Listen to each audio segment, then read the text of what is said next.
एक गांव में दो दोस्त रहते थे, रवि और सूरज। बचपन से ही दोनों साथ खेले, पढ़े और बड़े हुए।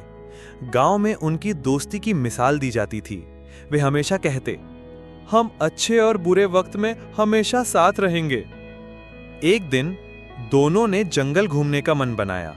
उन्होंने सुना था कि पास के जंगल में बहुत सुंदर झरना है और वहां का नजारा बेहद मनमोहक है।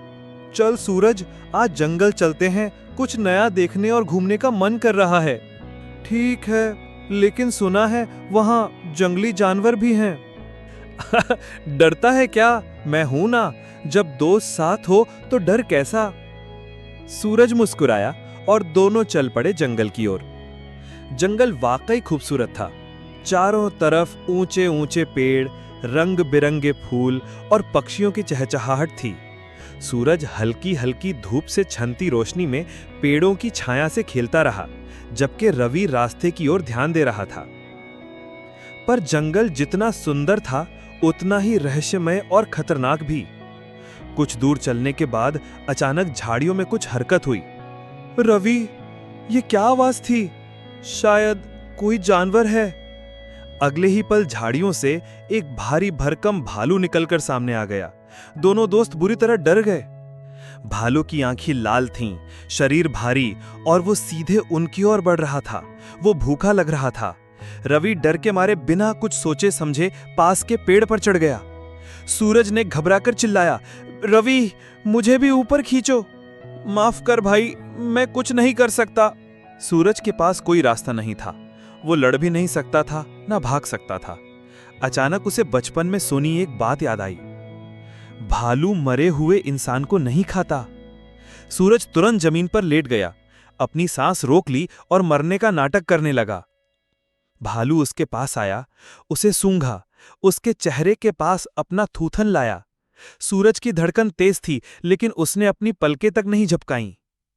कुछ देर बाद भालू उसे मरा समझकर वहां से चला गया। जब भालू चला गया और माहौल शांत हुआ, रवि धीरे धीरे पेड़ से नीचे उतरा। उसने सूरज की ओर देखा और हंसते हुए कहा, बाप रे, अच्छा किया तू मरने का नाटक कर गया। भालू तेरे कान में क्या फुसफुसा गया? सूरज उठ बैठा। उसके चेहरे पर कोई मुस्कान नहीं थी। वो गुस्से और दर्द से भरा हुआ था।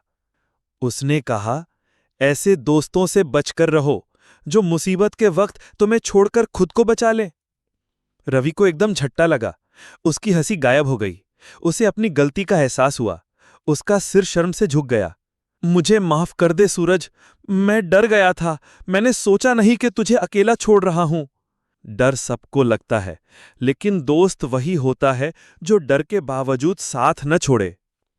दोनों दोस्त चुपचाप वापस गांव की ओर चलने लगे। अब जंगल की खूबसूरती उन्हें अच्छी नहीं लग रही थी। रवि मन ही मन पछता रहा था और सूरज सोच रहा था कि उसने किसे दोस्त माना था। रास्ते में रवि कई बार माफी मांगता रहा। सूरज का दिल बड़ा था, उसने उसे माफ कर दिया, लेकिन अब वो जान चुका था कि सच्चा दोस्त वही है जो कठिन समय में भी साथ दे। उस दिल के बाद सूरज ने रिश्तों को परखना सीख लिया। रवि भी बदल गया। उसने सीखा कि दोस्ती सिर्फ हंसी मजाक नहीं, बल्कि एक जिम्मेदारी होती है। सच्चा मित्र वही होता है जो संकट की घड़ी में साथ न छोड़े। नाम के दोस्त बहुत मिलते हैं, लेकिन असली दोस्त वही होता है जो डर के बावजूद तुम्हारा हाथ न छोड़े।